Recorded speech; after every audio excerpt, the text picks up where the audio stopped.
안녕하십니까. 7월 9일 목요일 아침입니다. 지난밤도 평안하셨죠? 오늘도 주님과 함께 동행하며 놀라운 승리의 길 걸어가시기를 주의 이름으로 축복합니다. 오늘은 사도행전 9장 26절에서 30절까지의 말씀을 통해서 바나바와 사울의 만남이라고 하는 주제로 함께 은혜를 나누도록 하겠습니다. 먼저 성경을 보겠습니다. 사울이 예루살렘에 가서 제자들을 사귀고자 하나 다 두려워하여 그가 제자됨을 믿지 아니하니 바나바가 데리고 사도들에게 가서 그가 길에서 어떻게 주를 보았는지와 주께서 그에게 말씀하신 일과 다메섹에서 그가 어떻게 예수의 이름으로 담대히 말하였는지를 전하니라. 사울이 제자들과 함께 있어 예루살렘에 출입하며 또 주 예수의 이름으로 담대히 말하고 헬라파 유대인들과 함께 말하며 변론하니 그 사람들이 죽이려고 힘쓰거늘 형제들이 알고 가이사랴로 데리고 내려가서 다소로 보내니라. 오늘 본문의 말씀은 다메섹 도상에서 부활하신 예수님을 만나서 극적으로 사울이 회심을 했지요. 그 회심한 사울이 예루살렘으로 돌아와서 겪게 된 이야기를 다루고 있습니다. 사울은 삶의 방향이 180도 바뀌어졌습니다. 예수님 믿는 사람들을 핍박하던 사울이 이제는 예수님을 전하는 사람이 되었죠. 그리고 그 뜨거운 마음을 품고 예루살렘에 있는 신앙의 동역자들을 찾아갔습니다. 근데 그를 맞이한 것은 환영이 아닌 불신이었습니다. 본문 26절은 이렇게 기록하고 있습니다. 사울이 예루살렘에 가서 제자들을 사귀고자 하나 다 두려워하여 그가 제자됨을 믿지 아니하니. 예루살렘 교회 제자들에게 사울은 여전히 교회의 원수이자 또 스데반을 죽인 핍박자였습니다. 그가 예수의 제자가 되었다는 소식은 도저히 믿어지지가 않는 거죠. 어쩌면 자신들을 일망타진하기 위해서 위장천양할지도 모른다고 하는 두려움도 아마 있었을 겁니다. 전심을 가지고 공동체에 들어가려고 했던 이 사울은 거대한 장벽 앞에 가로막혀서 철저히 고립되고 맙니다. 이런 불신과 두려움으로 공동체가 얼어붙어 있을 때에 결정적인 역할을 한 사람이 등장합니다. 바로 바나바였습니다. 27장 3방절에 바나바가 데리고 사도들에게 가서, 모두가 사울을 의심하고 있을 때 위로의 아들이라고 하는 이름을 가진 바나바가 나섰습니다. 그리고 사울을 적극적으로 변호하기를 시작합니다. 사도들을 만나서 이 사울이 어떻게 길에서 주님을 만났는지, 또 주님이 그에게 무슨 말씀을 하셨는지, 또 다메섹에서 그가 어떤 위험을 무릅쓰고 복음을 전하며 지금까지 이렇게 달려왔는지를 사도들에게 증언을 했습니다. 이 바나바는 사울의 과거 허물을 보지 않고 주님이 변화시킨 사울에 대해서 또 그리고 지금 사울이 갖고 있는 믿음에 대해서 관심을 가졌지요. 그리고 자신의 신용을 담보로 사울의 보증인이 되어 주었습니다.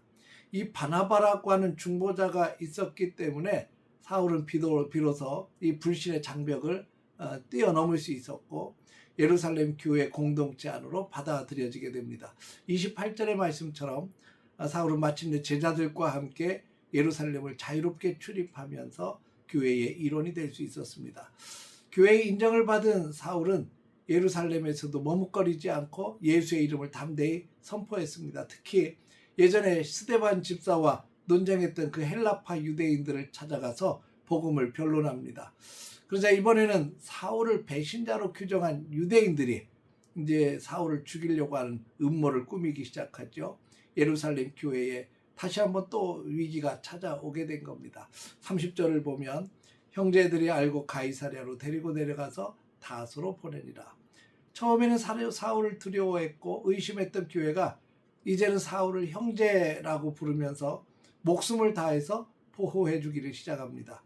그들은 사울을 가이사랴 항구로 피신시킨 뒤에 그의 고향인 다소로 보내서 안전하게 보호를 합니다.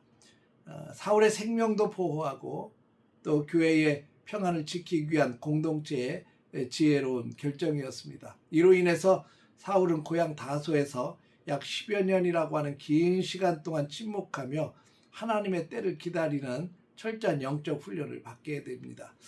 오늘 귀한 말씀을 통해서 우린 세 가지를 기억하고 기도했으면 좋겠습니다. 첫째는 바나바처럼 다리를 놓는 귀한 일꾼이 되었으면 좋겠습니다.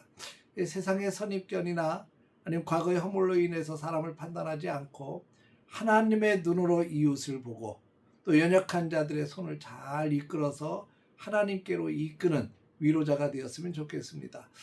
많은 사람들이 주님 앞으로 나올 때 두려움도 있고 서먹함도 있고 여러 가지 어려움들이 있을 때 우리가 그 중재자가 되어서 그들을 편안하게 교회로 이끌고 또 하나님을 만나고 체험할 수 있는 자리로 또 사역의 자리로 이끌 수 있는 이 바나바와 같은 좋은 일꾼이 되게 하여 주옵소서. 함께 기도할 수 있기를 바라고, 두 번째는 다소의 기다림을 믿음으로 견디십시다. 사울이 고향 다소에서 10여 년 동안 침묵하며 기다립니다. 얼마나 사역하고 싶었을까요? 하나님께서 주신 은혜가 속에서 펄펄 끓고 있는데 고향 다소에서 하나님께서 부르실 그때까지 기다리고 있던 이 사울의 마음이 얼마나 조급했을까요? 그럼에도 불구하고 10년을 견뎌가며 위대한 사도로 쓰임받을 때까지 사울은 묵묵히 그 시간을 견뎌냅니다.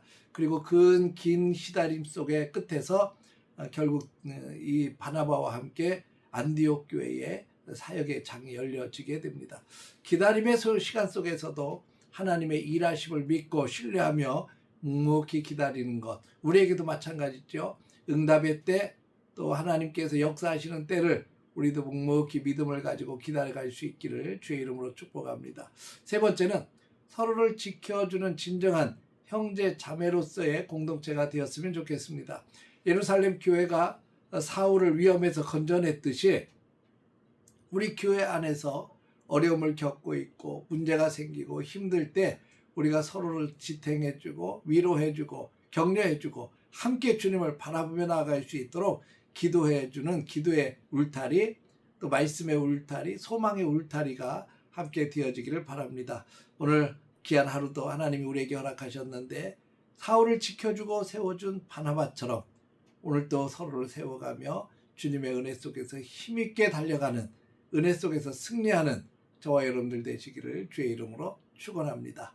할렐루야. 기도하겠습니다. 거룩하신 아버지 하나님, 사울을 만나주시고 변화시켜 주시고 복음의 사역자로 삼으신 아버지 하나님, 또 사역의 길에 어려움이 있을 때 바나바라고 하는 신실한 동역자를 세우셔서 아버지 사역의 길로 이끌어 주셨던 하나님, 위기가 닥쳤을 때에 지혜를 모아 사울을 보호했던 예루살렘 교회처럼 아버지 하나님, 우리의 삶 속에 펼쳐지는 수많은 일들 속에 하나님의 신실하게 일하심을 믿고 확신하며 또 서로를 도와주고 잘 세워갈 수 있는 좋은 동역자로 하나님 나라를 세워가는데 부족함이 없도록 우리를 사용하여 주옵소서.